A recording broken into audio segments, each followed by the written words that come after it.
వైద్య విద్యలో పేద విద్యార్థులకు నష్టం కలిగించేటువంటి రీతిలో 50% సీట్లు పేద పిల్లలకు రాకుండా గత ప్రభుత్వం 107, 108వ జీవోను తీసుకొని రావడం చాలా అన్యాయం.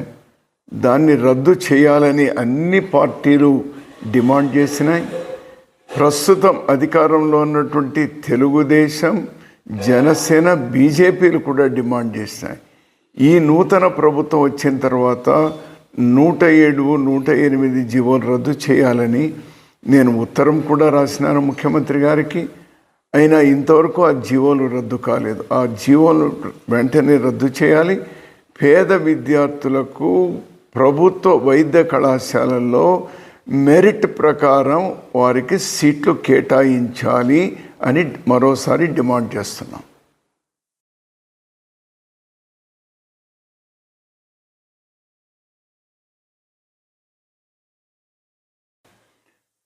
వైద్య విద్యలో పేద విద్యార్థులకు నష్టం కలిగించేటువంటి రీతిలో 50% సీట్లు పేద పిల్లలకు రాకుండా గత ప్రభుత్వం 107, 108వ జీవోను తీసుకొని రావడం చాలా అన్యాయం.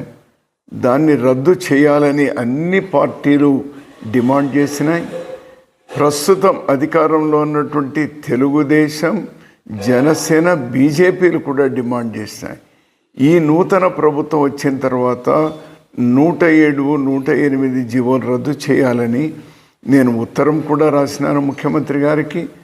అయినా ఇంతవరకు ఆ జీవోలు రద్దు కాలేదు. ఆ జీవోలు వెంటనే రద్దు చేయాలి.